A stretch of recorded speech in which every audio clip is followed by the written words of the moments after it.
नमस्कार दोस्तों, मैं एडवोकेट दीपशिखा लीगल अवेयरनेस के एक और वीडियो में आपका स्वागत करती हूँ। आज की इस वीडियो में मैं बात करने वाली हूँ हर उस लोन बॉरर के लिए जो लोन डिफ़ॉल्ट कर चुके हैं और उनके अगेंस्ट में बैंक एनबीएफसी ने क्रिमिनल केस फाइल कर दिया है। आज हम जानेंगे कि बैंक एनबीएफसी आखिरकार लोन डिफ़ॉल्ट होने पर क्रिमिनल केस क्यों फाइल करता है और इससे कैसे बचा जा सकता है।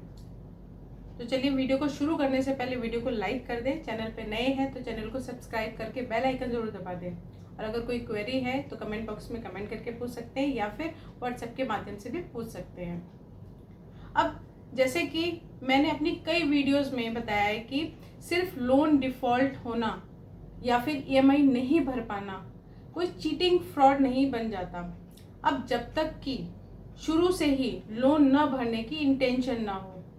अब बैंक एनबीएफसी ज़्यादातर ये जो चीटिंग फ्रॉड में केस फाइल कर रही है और आपने भी कई बार सुना होगा कि लोन डिफ़ॉल्ट करना सिविल मैटर है, कोई क्राइम नहीं है, लेकिन फिर भी bank NBFC criminal case file कर देती है।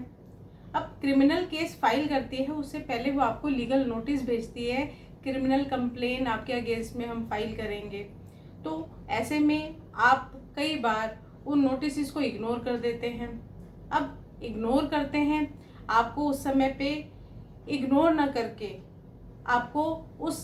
नोटिस का जवाब देना चाहिए, क्योंकि आपने लोन डिफ़ॉल्ट किया है, चाहे वो किसी भी कारणवश लोन डिफ़ॉल्ट हुआ हो, आप ईएमआई नहीं भर पा रहे हैं, आप किसी न किसी फाइनेंशियल क्राइसिस से गुजर रहे हैं, चाहे कोई भी रीज़न हुआ हो,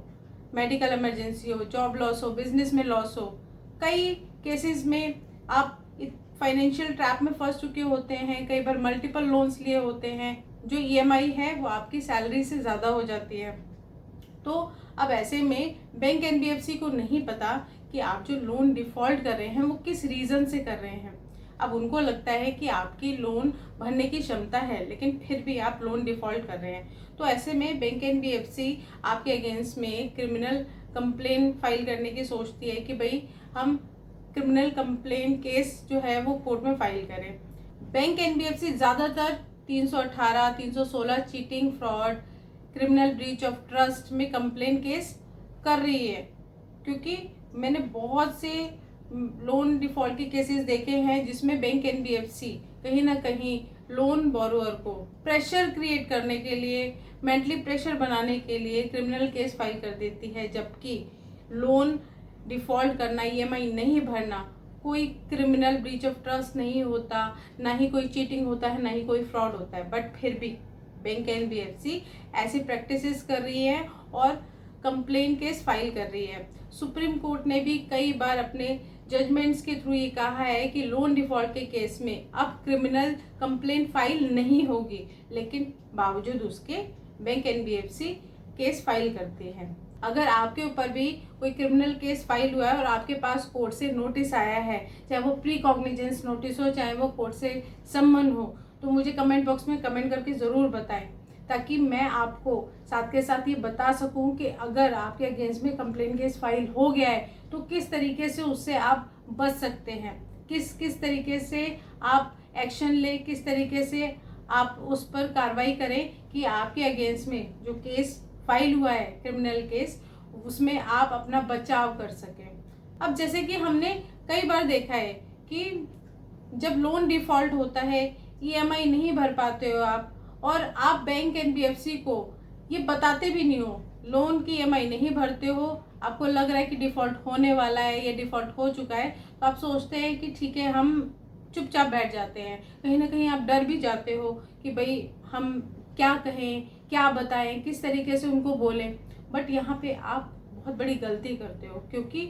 कहीं ना कहीं बैंक एनबीएफसी को मौका मिल जाता है आपके अगेंस्ट में इस तरह की कार्रवाई करने का। तो अगर आपको भी लग रहा है कि आपका जो लोन है वो डिफ़ॉल्ट होने वाला है, या आप आगे फर्दर लोन की ईएमआई नहीं भर पा रहे हैं, या फिर डिफ़ॉल्ट हो चुकी है, तो ऐसे में सबसे पहले आपको करना क्या चाहिए? सबसे पहले आपको जो बैंक एनबीएफसी है उसको इंटीमेट करना चाहिए। इंटीमेट आप प्रायर लीगल नोटिस के माध्यम से भी कर सकते हो। अब होता क्या है कि बैंक एनबीएफसी ये जो कंप्लेन केस फाइल करती है वो किस बेसिस पे कर देती है, जबकि जो लोन डिफ़ॉल्ट है वो सिविल मैटर है, कोई क्रिमिनल ब्रीच ऑफ ट्रस्ट तो हुआ नहीं है, कोई आपने चीटिंग फ्रॉड किया नहीं है, फिर भी कर देती है। लेकिन कई लोन केसेस में ऐसा देखा गया है कि जो लोन बोरोवर है वो जब लोन लेते हैं, क्योंकि लोन लेते टाइम आप कुछ डॉक्यूमेंट्स देते हो, वो डॉक्यूमेंट्स जब सबमिट कराते हो तो उसमें आप कहीं ना कहीं अपनी पर्सनल डिटेल्स देते हो। आप लोन लेने के लिए जो अपने डॉक्यूमेंट्स देते हो, चाहे वो सैलरी स्लिप हो, चाहे एम्प्लॉयर स्लिप हो, चाहे एम्प्लॉयर की डिटेल्स हो और गारंटर की डिटेल्स हो, आपकी प्रॉपर्टी, अगर आप होम लोन ले रहे हो, इस तरह के कोई सिक्योर्ड लोन ले रहे हो। अनसिक्योर्ड में तो चलो सैलरी स्लिप में आपका हो जाता है, कई बार बिना सैलरी स्लिप के भी आपको लोन मिल जाता है, बट सिक्योर्ड लोन में कहीं ना कहीं आपको घर के जो पेपर्स होते हैं, या कोई व्हीकल लोन है उसमें व्हीकल के जो पेपर्स होते हैं वो सब वहाँ पे मॉर्गेज होते हैं बैंक के पास में। तो वहाँ पे क्या होता है कि अगर आप जब लोन ले रहे हैं और उस टाइम पे किसी भी तरीके की फॉल्स डिटेल, गलत डॉक्यूमेंट, कोई उनके साथ चीटिंग फ्रॉड करके, क्योंकि कई बार मैंने ऐसे देखा है, बहुत से केसेस में ऐसे मैंने देखा है कि लोन जब लेने के लिए आप जाते हो तो वहाँ पे जो कुछ एजेंट्स होते हैं, कहीं ना कहीं इन एजेंट्स की वजह से आप सफ़र करते हो, क्योंकि वो एजेंट्स जो हैं आपको लोन दिलाने के नाम पर आपको कहते हैं कि ठीक है आप डॉक्यूमेंट्स दो, अच्छा आप हमको ये सैलरी स्लिप एडिट करके दे दो, है ना। आप सोचते हो कि चलो कोई बात नहीं, लोन मैटर है, बट प्रॉब्लम कब आती है? जब तक कोई लोन डिफ़ॉल्ट नहीं होता है तब तक तो कोई प्रॉब्लम नहीं है, बट जैसे ही लोन डिफ़ॉल्ट हो जाता है, अब लोन डिफ़ॉल्ट हो जाता है तो आपके सारे डॉक्यूमेंट्स, पेपर, सारी चीज़ें देखी जाती है और देखा जाता है कि किस तरीके से इससे हम पैसा रिकवर कर सकते हैं। चाहे वो इसको किसी तरीके से, अगर इसने कोई गलत डॉक्यूमेंट्स दिए हैं तो कंप्लेन केस करके, तो अगर आपने जब लोन लिया है और आपने सही डॉक्यूमेंट्स दिए हैं, कोई गलत जानकारी नहीं दी है, अपनी प्रॉपर्टी की सही डिटेल्स दिए हैं, और अगर आपने प्रॉपर्टी कोई मॉर्गेज करी है, उसको किसी को सेल नहीं कर दिया है, जब तक लोन आपका पूरा कंप्लीट नहीं हो जाता, आपको एनओसी नहीं मिल जाती, तो इस तरह की कुछ चीज़ें हैं जो आपको ध्यान में रखना बहुत ज़रूरी है कि अगर इस तरह की कोई चीज़ आपने नहीं करी है, क्रिमिनल कंप्लेंट केस फाइल हुआ है, तो आपको डरने की बिल्कुल भी ज़रूरत नहीं है। अगर आपने भी सही डॉक्यूमेंट्स दिए हैं, कोई धोखाधड़ी नहीं हुई है, कोई फर्जी सैलरी स्लिप नहीं दी है, किसी तरह के गलत गारंटर की इंफॉर्मेशन नहीं दी है, क्योंकि बहुत सारी ऐसी चीज़ें जिनके बेसिस पे जो बैंक एनबीएफसी है वो आपके अगेंस्ट में कंप्लेंट केस फाइल कर सकती है, क्रिमिनल एक्शन ले सकती है चीटिंग फ्रॉड में। अगर आपने इस तरह की कोई भी जानकारी नहीं दी है, गलत तरीके से सही जानकारी दी है, तो आपको बिल्कुल भी डरने की ज़रूरत नहीं है, बिकॉज लोन डिफ़ॉल्ट या ईएमआई नहीं भरना ये चीटिंग फ्रॉड में नहीं आता है। चीटिंग फ्रॉड में तभी कंप्लेन केस फाइल होता है या बैंक एनबीएफसी कर सकती है जब आपने किसी तरह की उनके साथ धोखाधड़ी करी हो, लोन लेते टाइम गलत डॉक्यूमेंट्स दिए हों। तो अगर ऐसा नहीं किया तो फिर आपको डरने की ज़रूरत नहीं है। बट हाँ, कई बैंक एनबीएफसीज हैं जो इस तरह की प्रैक्टिसेस कर रही हैं कि आपके अगेंस्ट में कंप्लेन केस फाइल कर देती हैं और फिर आपको मेंटली हरासमेंट होता है। ये प्रूफ भी तो करना पड़ता है कि क्या सच में उस पर्सन ने बैंक एनबीएफसी कोई भी हो उसके साथ में चीटिंग फ्रॉड किया हो। बट अगर नहीं साबित होता है तो वो केस खारिज हो जाता है। बट परेशान तो एक लोन बोरोअर को होना ही पड़ता है कि अगर बैंक एनबीएफसी कोई कंप्लेन केस फाइल कर देती है तो आपको किन किन चीज़ों का ध्यान रखना है, आप कैसे बच सकते हैं इन चीज़ों से। उसके लिए आपको सबसे पहले, अगर आप कोई लोन डिफ़ॉल्ट करने जा रहे हैं तो आप वहाँ पे बैंक एनबीएफसी को बताओ कि मैं इस फाइनेंशियल क्राइसिस से गुजर रहा हूँ, ये रीज़न है मेरा लोन नहीं भर पाने के लिए। आप बैंक एनबीएफसी को प्रायर लीगल नोटिस दे करके भी बता सकते हैं एडवोकेट के माध्यम से कि मैं फ्यूचर में लोन नहीं भर पाऊंगा, कृपया करके अगर आपके पास कोई समाधान है मुझे लोन रिस्ट्रक्चरिंग का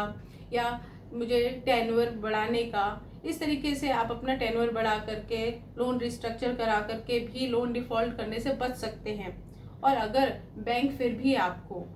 लोन रिस्ट्रक्चरिंग नहीं प्रोवाइड करती है, आपको किसी तरीके का समाधान नहीं देती है, तो आपको उसमें ये सोचने की ज़रूरत नहीं है कि हमने तो दिया बैंक को लेकिन उन्होंने हमें ना तो कोई टेन्योर बढ़ाने का, लोन रिस्ट्रक्चरिंग जैसा कोई भी ऑप्शन नहीं दिया। आपकी ड्यूटी है कि अगर आप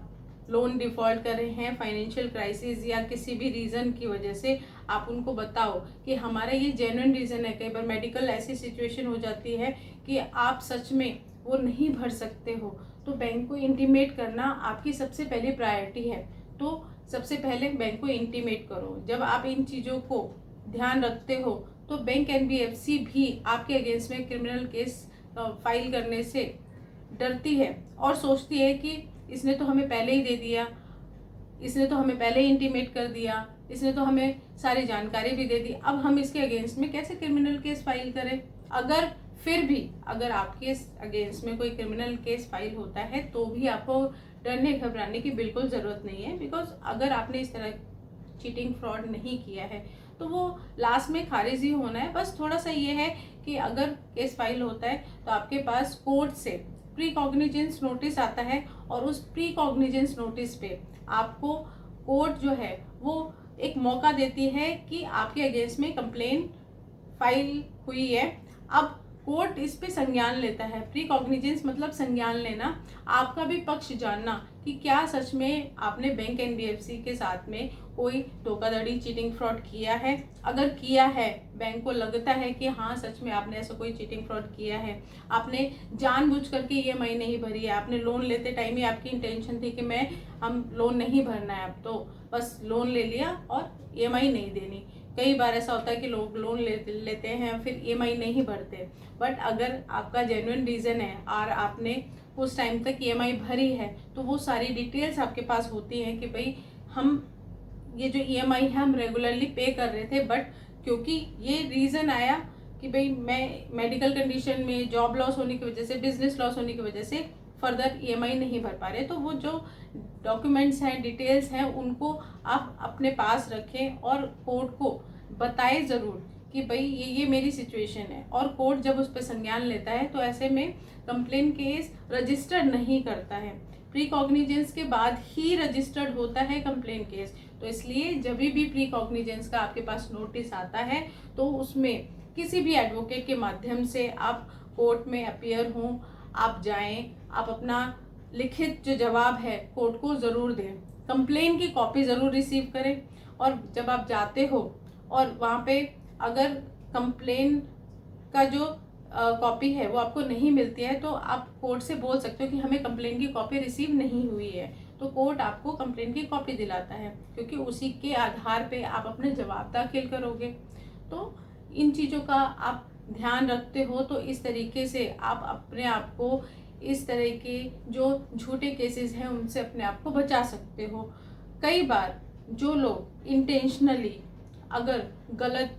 डॉक्यूमेंट्स देते हैं, फर्जी डॉक्यूमेंट्स देते हैं, अब गलत गारंटर की जानकारी देते हैं, तो उस कंडीशन में मैं ज़रूर कहूँगी कि आप सावधान रहें, क्योंकि अगर इस तरह की कोई भी चीज़ कोर्ट में प्रूफ हो जाती है तो आपके अगेंस्ट में चीटिंग फ्रॉड में केस दर्ज हो सकता है और आपको पनिशमेंट भी हो सकती है। तो इसलिए किसी भी तरीके की कोई चीटिंग फ्रॉड ना करें, क्योंकि कई बार आपका ईसीएस मैंडेट लगा होता है और आप बिना बैंक की जानकारी के ईसीएस मैंडेट हटा देते हो, तो ये भी एक चीटिंग फ्रॉड में आता है। अगर आपने कोई प्रॉपर्टी मॉर्गेज करी है उसको बिना बैंक को बताए बेच देते हो, कोई व्हीकल है बेच देते हो, तो इन सब चीज़ों से आप बचें। ऐसी गलती ना करें कि बैंक एनबीएफसी आपके अगेंस्ट में कंप्लेन केस कर दे। तो बहुत सारी ऐसी चीज़ें हैं जिनको आपको ध्यान में रखना चाहिए, और इन्हीं सब चीज़ों को मैं आपको इसलिए बता रही हूँ क्योंकि चीटिंग फ्रॉड जैसा मैटर होता ही नहीं है लोन डिफ़ॉल्ट करना, बट फिर भी बैंक एनबीएफसी चीटिंग फ्रॉड में आपके अगेंस्ट में केस करती है। सबसे पहले लीगल नोटिस आता है, उसका रिप्लाई करें टाइम से, और आपके पास प्रायर लीगल नोटिस भेजने के लिए भी आप एडवोकेट की सहायता ले सकते हो, वहाँ पे अपना इंटीमेट करो। उसके बाद अगर कोर्ट से कोई भी प्री कॉग्निजेंस का नोटिस आता है तो उसका आंसर रिप्लाई करें, कोर्ट में अपीयर हो। अगर कोर्ट बुला रहा है आपको, अपीयर होने के लिए कह रहा है तो अपीयर हो। ऐसा तो नहीं है कि प्री कॉग्निजेंस में आपको जेल हो जाएगी। फिर भी अगर कोर्ट ने कॉग्निजेंस ले लिया, आपके अगेंस्ट में कंप्लेंट केस रजिस्टर्ड हो गई है, तो भी आपको डरने की ज़रूरत नहीं है। आपको नॉर्मली बेल लेनी है, बेल लेके अपने केस को कंटेस्ट करें, क्योंकि आपको पूरा मौका दिया जाता है अपनी बात रखने का। और जो बैंक एनबीएफसी आपके अगेंस्ट में केस फाइल करती है, उनको भी साबित करना होता है। तो आपके पास तब तक टाइम होता है, आप इन बिटवीन भी अपना जो लोन का मैटर है उसे सेटलमेंट करके क्लोज कर सकते हैं। तो आज के वीडियो में अंत तक बने रहने के लिए बहुत बहुत धन्यवाद। मेरे द्वारा दी गई जानकारी आपको अच्छी लगी तो लाइक कमेंट ज़रूर करें और शेयर करें। आज का वीडियो यहीं तक।